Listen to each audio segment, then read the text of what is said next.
Se assentem, como é bom estarmos agregados nesse lugar, em função da glória de Deus. É um momento de culto, de ajuntamento congregacional, e eu confesso que eu choro, eu me alegro, eu fico ditoso em participar de um culto dessa envergadura, dessa natureza.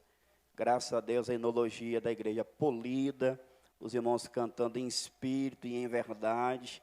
Isso é coisa maravilhosa de se participar. Quero também dilatar aqui o meu coração e contar da minha alegria, referente ao encontro de ontem, o culto e instrução com os varões da igreja. Queridos, que momento marcante. Ouvimos 1 hora de Bíblia, acerca da longanimidade, todo mundo vibrou de alegria, e mais, geralmente eu e o pastor Alisson somos os últimos a ir embora. Ontem foi diferente. Eu saí daqui e deixei um grupo expressivo de irmãos se alegrando em comunhão fraternal. Falei, vocês não têm noção de como isso alegra o coração do velho pastor. Ver os irmãos andando na verdade, em comunhão cristã, que Deus os abençoe sobremaneira.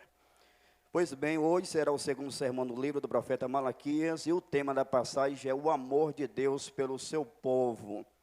Deus, queridos, ama efetivamente o seu povo. Crianças que me ouvem, o pastor Arlan vai pregar hoje sobre o amor de Deus pelo seu povo. Então, eu quero convidar você a abrir a Bíblia, o 39º livro das Escrituras, Malaquias, meu mensageiro. Composto aí de 4 capítulos e 55 versículos, estamos debruçados em mais um livro inteiro da palavra de Deus.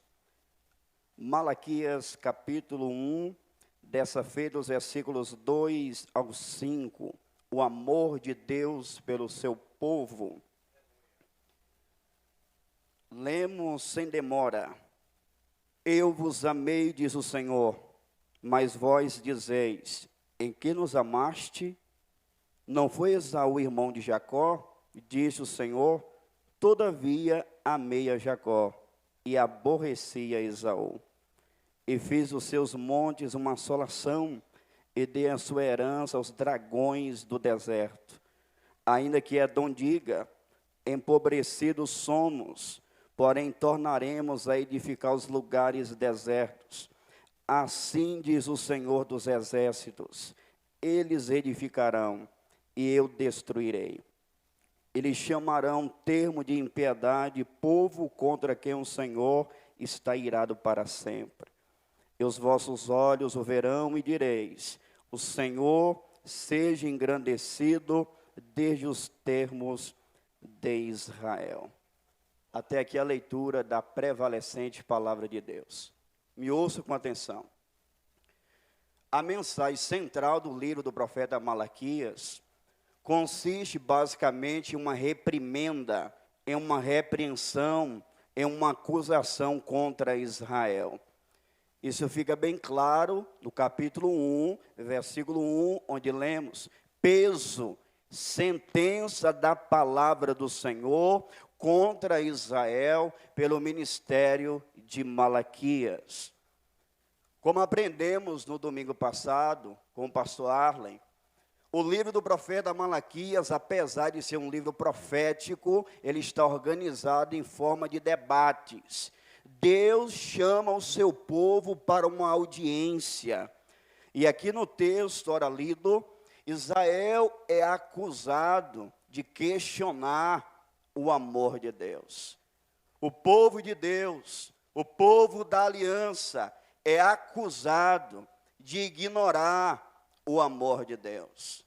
E talvez tudo indica que foi por isso, pelo fato de Israel rejeitar, questionar o amor de Deus, que eles estavam passando por uma decadência moral e espiritual. É inevitável na vida do homem e da mulher que ignora o amor de Deus. Ele vai viver em decadência moral e espiritual.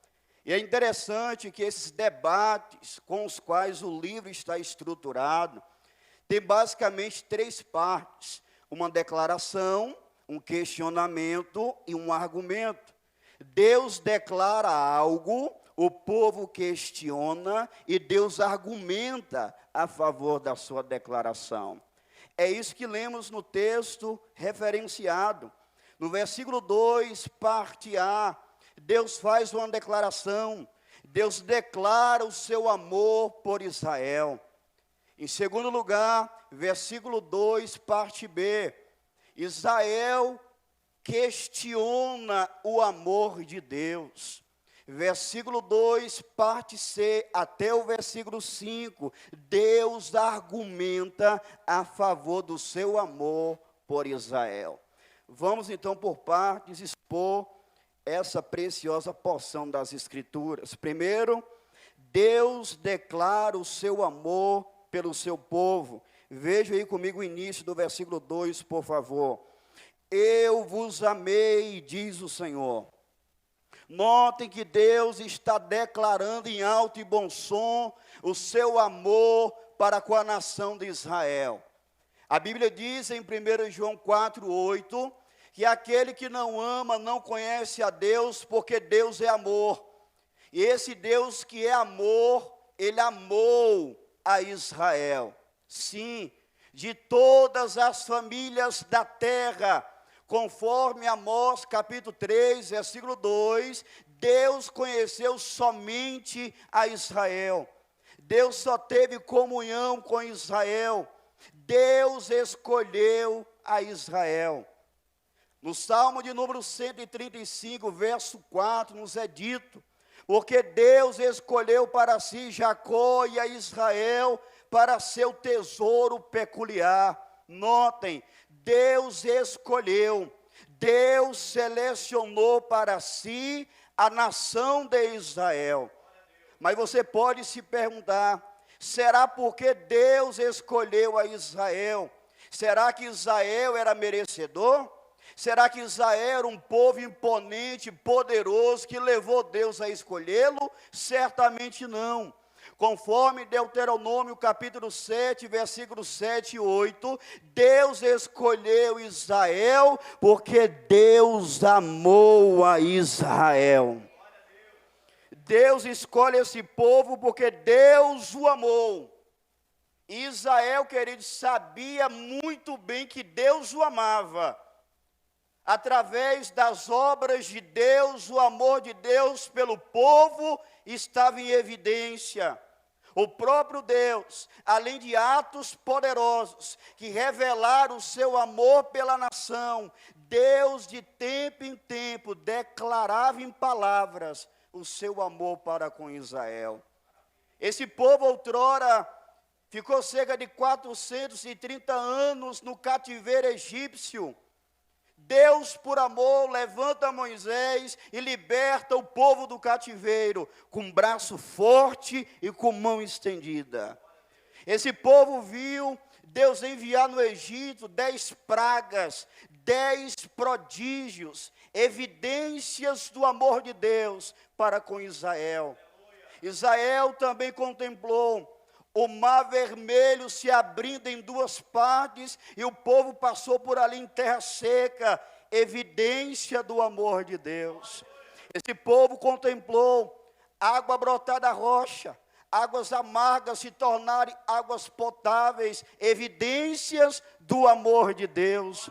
Esse povo contemplou ainda maná descer do céu, codorniz descerem dos céus, como sendo uma evidência do amor de Deus. Esse povo viu obras mirabolantes do Todo-Poderoso.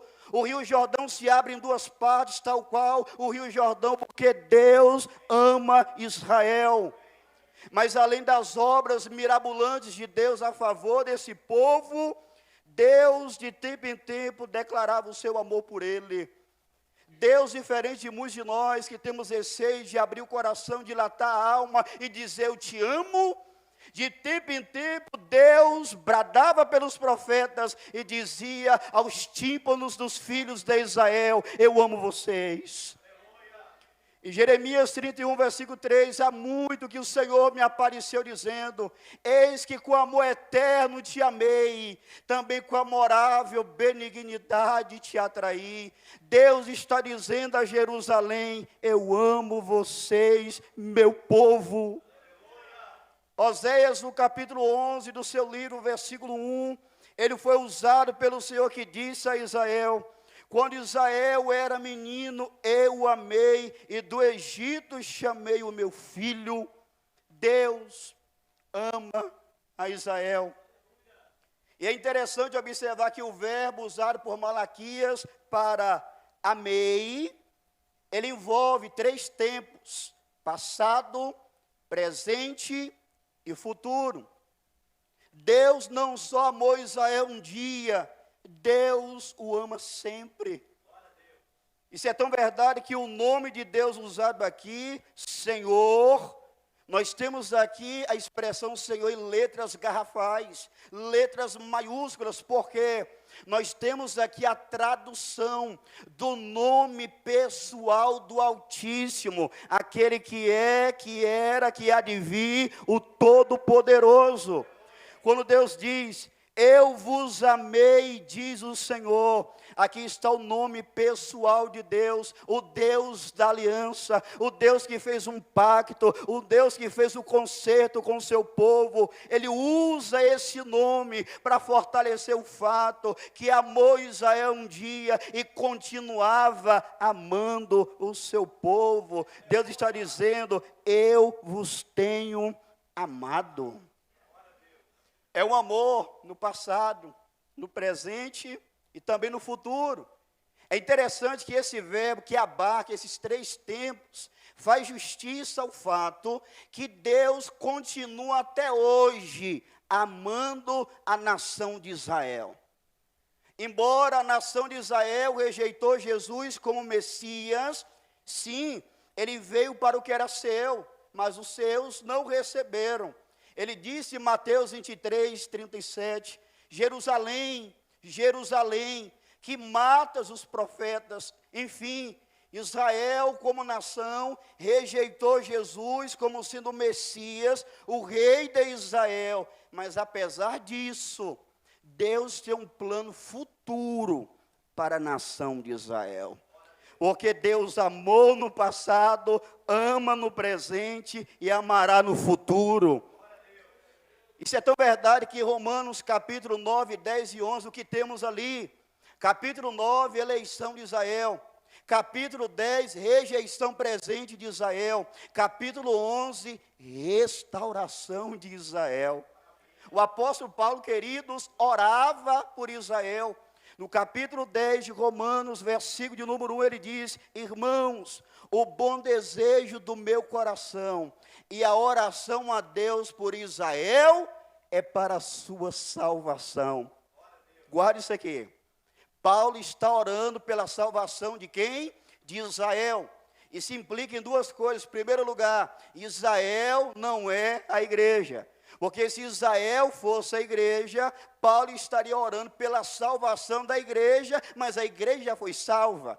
Segunda implicação, quando Paulo ora pela salvação da nação de Israel étnica, Paulo está reconhecendo que há possibilidade sim dessa nação ser redimida e ser salva. Quando lemos o capítulo 11 da carta de Paulo aos Romanos, versículo 1, ele corrobora, digo, pois, porventura, rejeitou Deus o seu povo? De modo nenhum, pois eu também sou israelita, da descendência de Abraão e da tribo de Benjamim.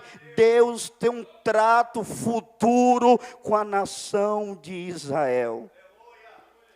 E é interessante, queridos, que há uma ala no protestantismo que diz que Israel no Antigo Testamento era a igreja e que a igreja hoje é Israel. Mas lendo as Escrituras com atenção, em Romanos capítulo 11, versículo 25 ao 29, disse o apóstolo Paulo, porque não quero, irmãos, que ignoreis este segredo, para que não presumais de vós mesmos, que o endurecimento veio em parte sobre Israel, até que a plenitude dos gentios haja entrado. e assim todo Israel será salvo, como está escrito, de Sião virá o libertador, e desviará de Jacó as impiedades. E este será o meu conserto com eles, quando eu tirar os seus pecados.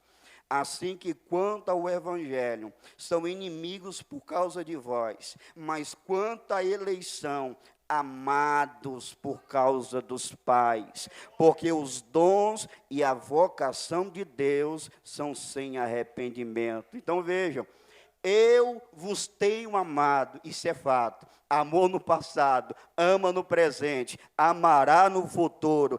Deus vai restaurar Israel.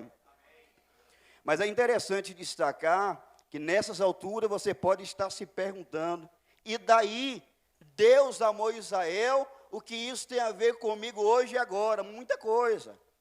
Se Paulo orou pela salvação de Israel, se Deus continua amando a nação de Israel, papel nosso, orar por Israel e amar a Israel.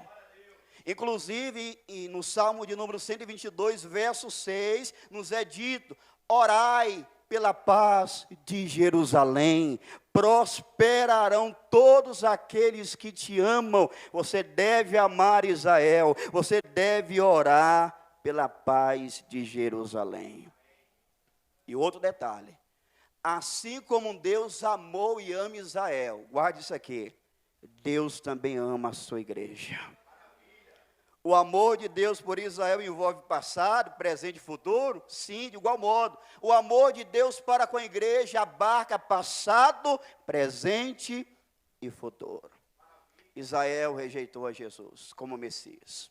Jesus disse, e vocês não me verão mais, até que digais, bendito o que vem em nome do Senhor, porque Deus vai restaurar a nação. Mas vejam, Deus também ama a sua igreja. Na primeira vinda de Jesus, Israel, como nação, rejeitou. Veio para o que era seu e os seus não receberam. Mas, versículo 12 de João 1, mas a todos quantos o receberam, deu-lhes o poder de serem feitos filhos de Deus, aos que creem em seu nome. Cremos em Jesus Cristo e nós compomos a sua igreja, o rebanho de Jesus Cristo, nosso Senhor. E o Senhor, amados, ama a sua igreja. O Senhor ama o seu rebanho.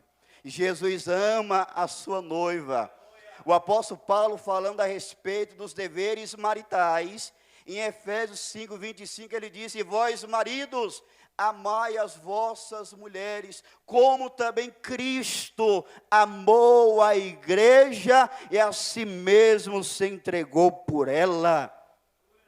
João, na sua primeira carta, capítulo 3, versículo 1, ele disse, vede, irmãos, quão grande amor nos tem concedido o Pai, que fôssemos chamados filhos de Deus. O Senhor ama a sua igreja, o Senhor ama o seu rebanho. Você que é crente, que compõe a igreja de Jesus, guarde isso no seu coração. O homem pode te odiar, mas o Senhor te ama. Os seus parentes podem te aborrecer, mas Deus te ama. Ele te ama no passado, no presente, no futuro. Ele nos tem amado. Pastor, eu entrei aqui na noite de hoje, a minha alma está dilacerada, porque os meus não me amam. Eu não tenho sido amado pela minha esposa, eu não tenho sido amada pelo meu esposo. Sinta-se abraçado por Deus na noite de hoje, porque o seu Senhor te ama, e pode o seu pai e sua mãe te desamparar. Disse Davi, o Senhor me recolherá. Deus ama o seu povo. Mas queridos, embora Deus tenha amado Israel, qual é a reação de Israel para com esse amor? Será que Israel ficou maravilhado em ouvir Deus dizer, eu te amo? Será que Israel levantou as mãos para o alto e disse, Senhor, eu reconheço que o Senhor nos ama e nós também te amamos? Infelizmente não. Deus declara o seu amor para com Israel, mas aqui entra a segunda parte do sermão. Israel questiona o amor de Deus. Olha aí o versículo 2. mas vós dizeis, em que nos amaste? Deus ama esse povo, Deus escolheu esse povo, Deus tem abençoado esse povo, mas de forma cínica, o povo diz, como assim o Senhor tem nos amado? Em que sentido o Senhor tem nos amado de fato? Nessa época aqui vocês vão de se recordar que Israel está voltando. Ele estava no cativeiro babilônico por conta da sua rebelião contra Deus. Agora o povo está em crise.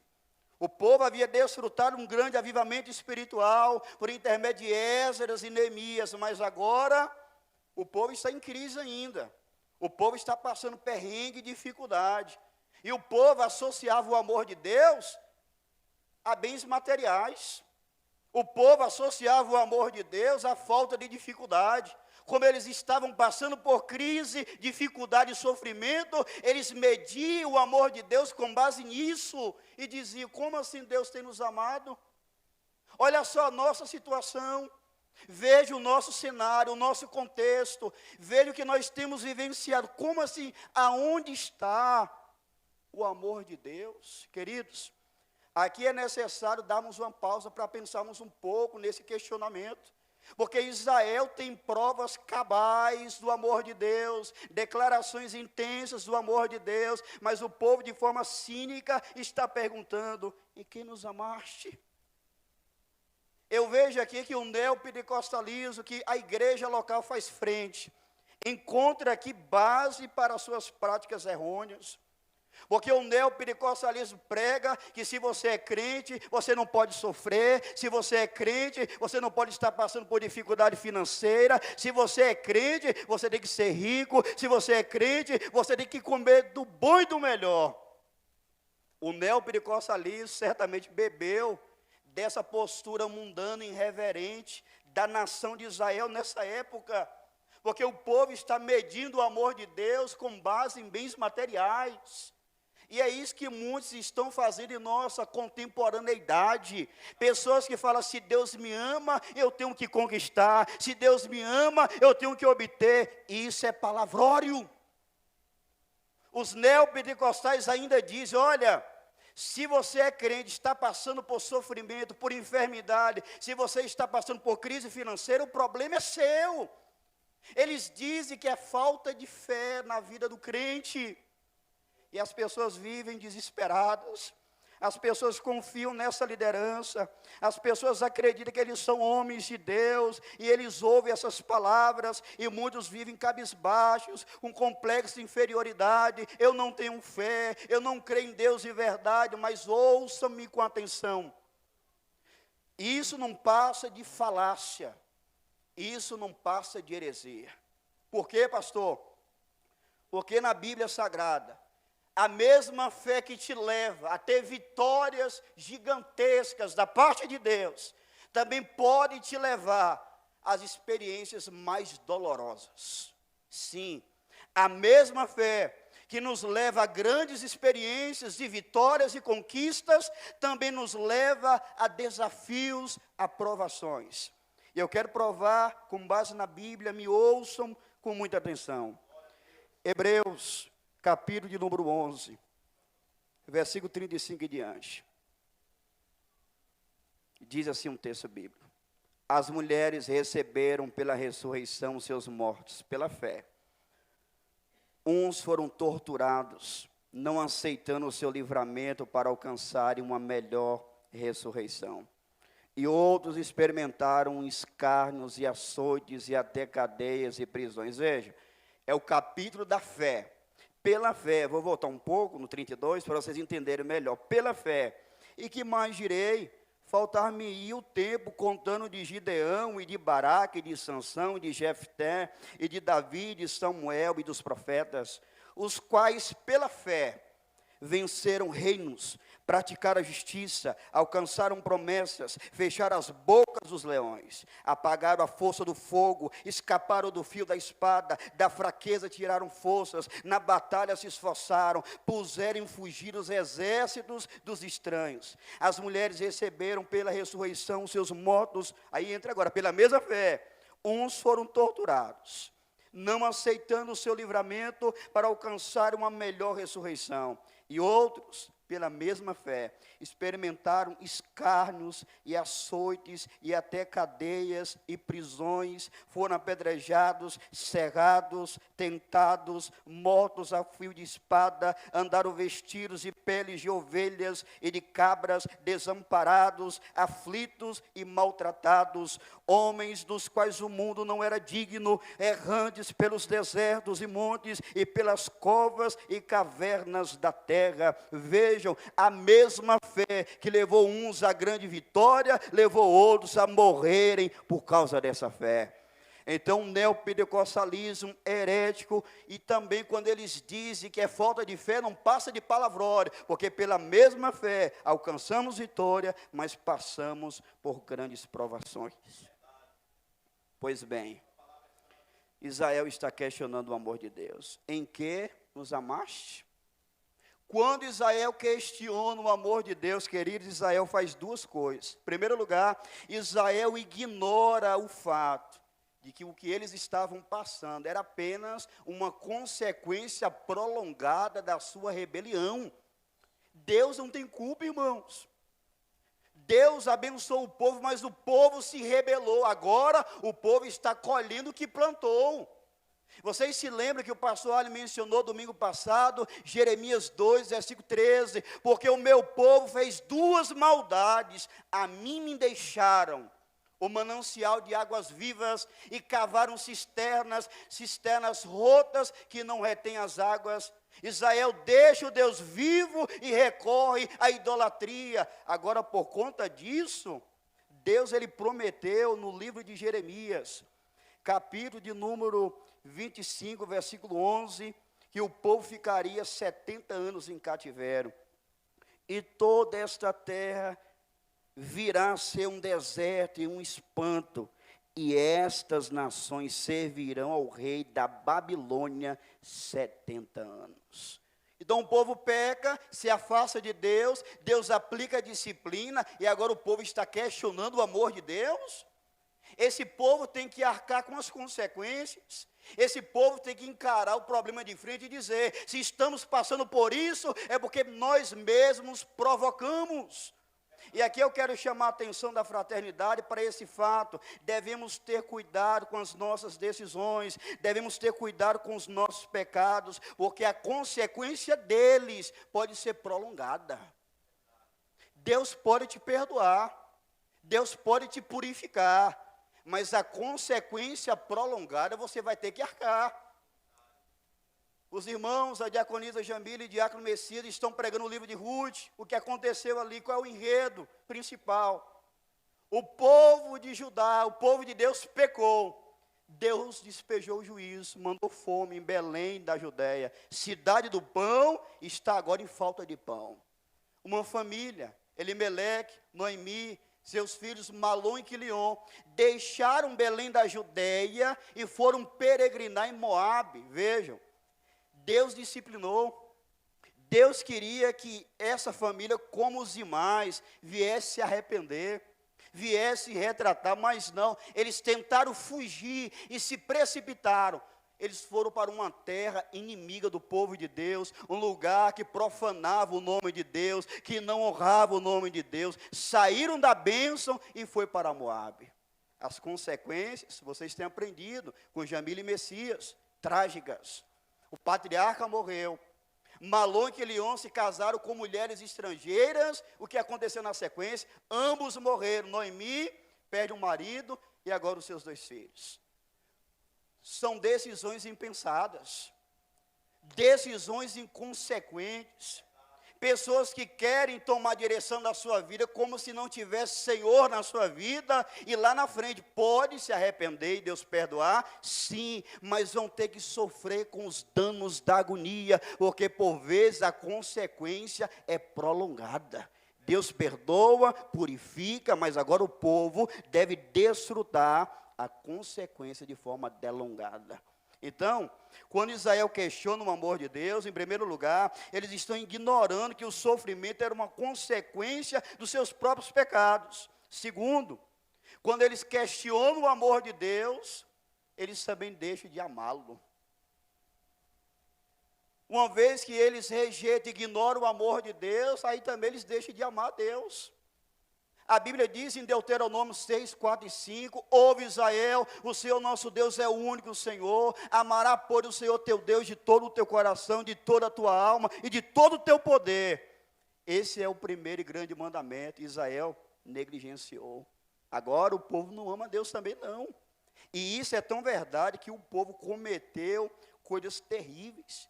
Qual é a postura de uma pessoa que conhece a Deus, mas questiona o seu amor?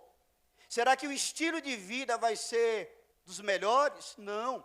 Israel questiona o amor de Deus, deixa de amar a Deus e veio o estilo de vida desse povo. Esse povo, porque também não ama a Deus, começou a oferecer a Deus um culto inapropriado, um culto que Deus não aceitava. Esse povo estava cansado de servir a Deus. O povo enxergava a vida com Deus, o serviço a Deus, com canseira. O povo estava cansado de servir a Deus também. O povo não tem amado a Deus. Mas a liderança do povo estava desonrando o Senhor e não ensinava mais a sua palavra. No meio do povo havia infidelidade conjugal, traição. O marido traindo a esposa, vice-versa. Havia divórcio entre o povo, porque o povo questiona o amor de Deus e deixa de amá-lo. E deixando de amá-lo, vai viver assim. Tem mais. O povo deixou de sustentar a obra de Deus, a obra de Deus ficou a mercê. O povo falava palavras ofensivas a Deus, veremos tudo isso no livro de Malaquias. O povo dizia que Deus não era justo. Então, se você quer viver assim, basta você questionar o amor de Deus. Porque é você questionando o amor de Deus, deixando de amar e vivendo esse estilo de vida mundano e caído. Então vejam, Israel questiona o amor de Deus. E agora? Deus declarou seu amor. Israel questiona o seu amor. O que Deus vai fazer? Deus vai argumentar. Deus vai combater o questionamento do povo de Israel. Olha aí o início do versículo 2, a parte C. Não foi Esaú irmão de Jacó? Disse o Senhor, todavia amei a Jacó e aborreci a Esaú. Deus agora vai argumentar. Deus falou que ama, o povo falou, aonde o Senhor tem nos amado? Deus falou, olha, eu amei vocês.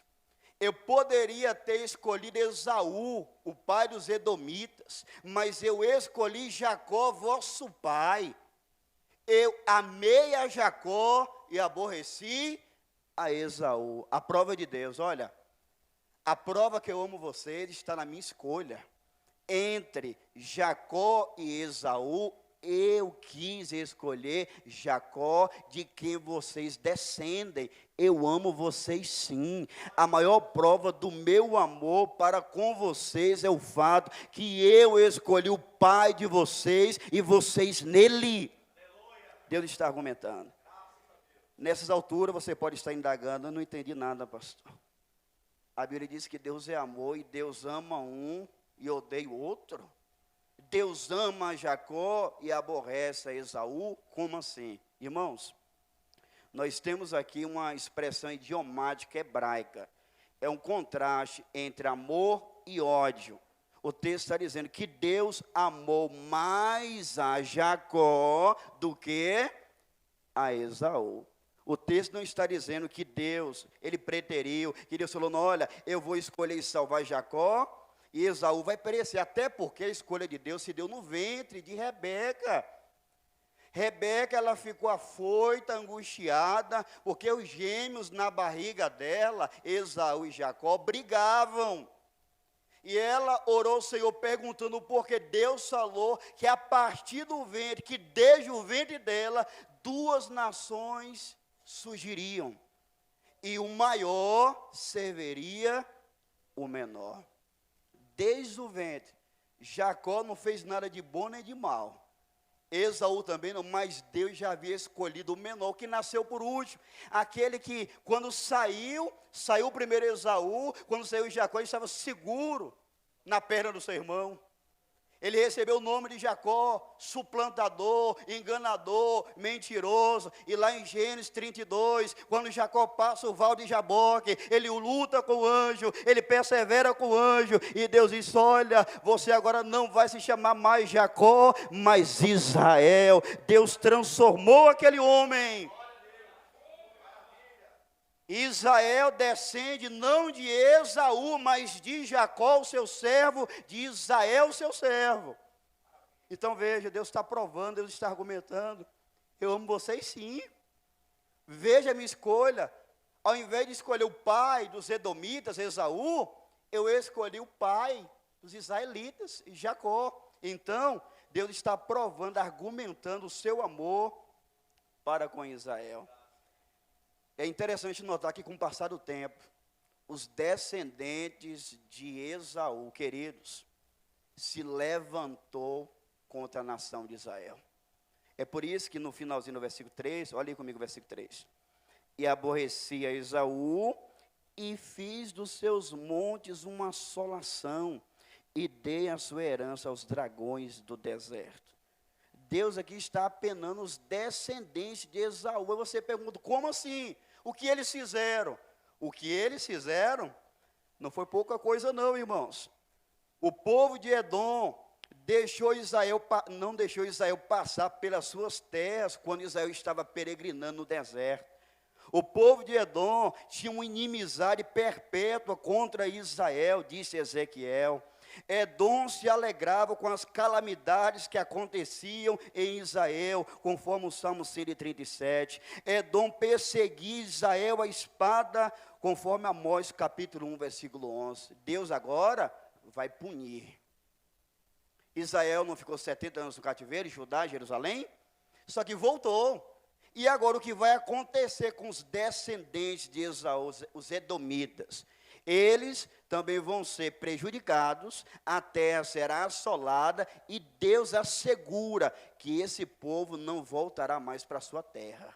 Como que dizendo, olha, eu amo tanto vocês, eu até disciplinei vocês 70 anos na Babilônia, mas olha aí, vocês voltaram para a terra de vocês. Mas Edom não, eu expeli para longe, e assim diz o Senhor dos Exércitos, esse povo não voltará mais para a sua terra. Como que dizendo, vejam, eu amo vocês. E eu tenho alguns detalhes para explicar no versículo 3. E fez os seus montes uma assolação. Que montes são esses? Que é o monte Seir, a terra dos edomitas. Deus fez o quê? Faria desses montes, do monte Seir, uma assolação, desolação total. E mais, e dei a sua herança aos dragões do deserto. Vixe agora, pastor, dragões, o que é isso? Simples, na atualizada aparece chacais, animais selvagens. Deus pegou a herança que havia dado a Esaú, uma terra, e agora falou, olha, esse povo não vai voltar para cá mais não. O povo foi expulso de lá e foi entregue, sabe para quem? Para os chacais no deserto. Os animais selvagens invadiram e agora a terra aqui é nossa. Juízo de Deus contra os edomitas. E no versículo 4, Deus mostra uma possibilidade desse povo fazer um plano. Espera aí, Deus nos mandou embora da nossa terra, nós iremos edificar tudo de novo. Aí Deus presume essa prepotência e fala o seguinte, versículo 4. Ainda que Edom diga, empobrecidos somos, porém tornaremos a edificar os lugares desertos. Assim diz o Senhor dos Exércitos, eles edificarão e eu destruirei. Eles chamarão termo de impiedade e povo contra quem o Senhor está irado para sempre. Deus está falando o seguinte, olha, O povo, na sua prepotência, pode dizer: olha, estamos empobrecidos, mas nós iremos edificar tudo de novo. Aí Deus disse: olha, não vai não. Quem está garantindo isso é o Senhor dos Exércitos. Essas expressões Senhor dos Exércitos aparecem cerca de 24 vezes no livro de Malaquias. Deus, Ele é soberano sobre as ordens dos céus e da terra, e Ele está garantindo: eu vou expulsar esse povo daqui, eles não voltarão mais. Quem garante? O Senhor dos Exércitos. E como é que essa terra será conhecida? Como? Como um termo de impiedade e povo contra quem o Senhor está irado para sempre. Todos dariam testemunho. Olha a terra, olha a terra dos edomitas, aqueles que perseguiam Israel. Olha só a situação desse povo.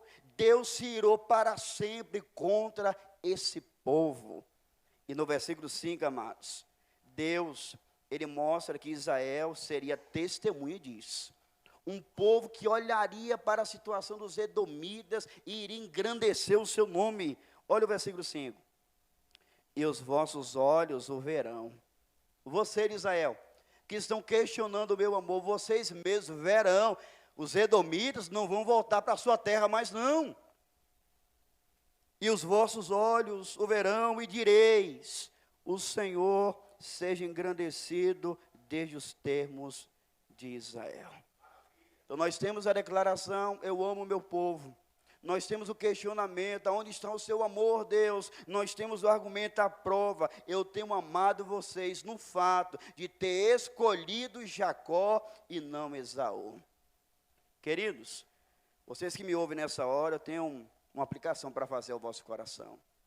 Primeiro eu quero me reportar aos eventuais descrentes que me ouvem hoje. Você veio aqui, cantou com a gente, ouviu a palavra de Deus, mas você precisa entender que o amor que Deus tem de forma especial não é com todos, é com o seu povo. Deus ama todo ser humano ao ponto de ter entregue o seu filho para morrer por todos. Mas o amor especial de Deus é para com o seu povo. E se você não é cristão ainda, você não faz parte desse povo que Deus ama tanto, que Deus amou no passado, tem amado no presente e amará no futuro. Deus, Ele quer que você faça parte do povo dEle. Ele quer que você se arrependa dos seus pecados, que você creia totalmente em Jesus Cristo. Assim, você fará parte do povo que Deus tanto ama.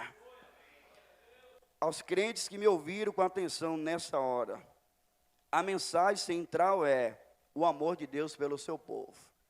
Eu quero levar vocês, mediante essa pregação, a reconhecer o amor de Deus para contigo e a viver de forma a refletir esse reconhecimento.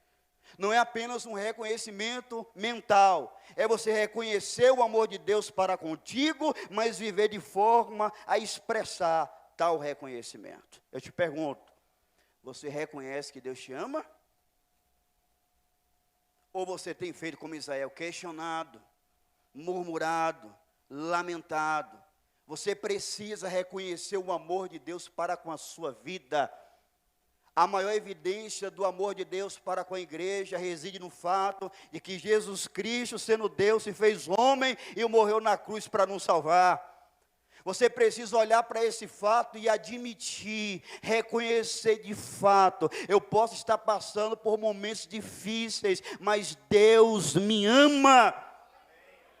Você nunca deve questionar o amor de Deus. Você nunca deve dizer: se Deus me ama, eu vou pedir uma prova do seu amor. Não, Ele já provou o seu amor por nós. Romanos capítulo 5, versículo 8, Deus prova o seu amor para conosco, em que Cristo Jesus morreu por nós, sendo nós ainda pecadores. Deus já provou o seu amor por ti. Reconheça o amor dele para com a sua vida. Mas você precisa, além de reconhecer, viver de forma a refletir tal reconhecimento. Tem pessoas que dizem: não, eu sei que Deus me ama, só que nada. Todos nós, povo de Deus, em toda parte, passamos por dificuldades. O ponto é, irmãos, isso não quer dizer que Deus deixou de amar o seu povo, não. Por vezes pode ser uma disciplina de Deus, uma aprovação de Deus para forjar o nosso caráter. Deus não trabalha em vão. Se Ele permite uma luta na sua vida, é para te fazer melhor. Quantas pessoas que eram prepotentes, orgulhosas, vaidosas, Deus quebrou ele. Deus permitiu o vale, a dificuldade. Hoje é mansinho da Silva. É calmo, é uma pessoa simples, é uma pessoa humilde, porque Deus trabalha na vida do seu povo, e isso é amor. Até a disciplina dele para com o seu povo, diz a Bíblia, é por amor. Então, quero que vocês reconheçam o amor de Deus. Deixe a murmuração, o questionamento, a lamúria, a lamentação. Reconheça que Deus te ama, Ele já te provou esse fato. Agora, você precisa refletir isso na maneira de viver. Porque tem pessoas que falam da boca para fora, não, eu sei que Deus me ama, mas vive como se Deus não o amasse. Você é desafiado pelo texto bíblico a viver de forma a refletir o reconhecimento que você tem do amor de Deus para com a sua vida. Como você pode expressar que reconhece que Deus te ama? Simples, amando Ele também. João vai dizer em 1 João 4,19, nós amamos a Ele porque Ele nos amou primeiro. Eu quero que você pense em quem você era antes da cruz, e eu quero te ajudar nesse exercício. Quem era você? Eu vou descrever o que a Bíblia diz. Eu vou citar algumas verdades de Efésios 2, 1 ao 3. Quem você era? Você estava morto em delitos e pecados. Você era governado por Satanás, pelo mundo e pelo pecado. Você era filho da ira. Você estava caminhando a passos largos para o inferno. Mas Deus, que é riquíssimo em misericórdia, pelo seu muito amor com que nos amou, você estava perdido, você era um desvalido, mas Deus te amou, Deus te transformou, Deus mudou seu caráter, hoje você é nova criação, hoje você é filho de Deus. Então veja, você deve amar o seu Senhor. Essa é a melhor maneira de você expressar em termos práticos que você reconhece o amor de Deus para com a sua vida. Ame a Deus também. Se você ama a Deus, você não vai apresentar um culto inapropriado.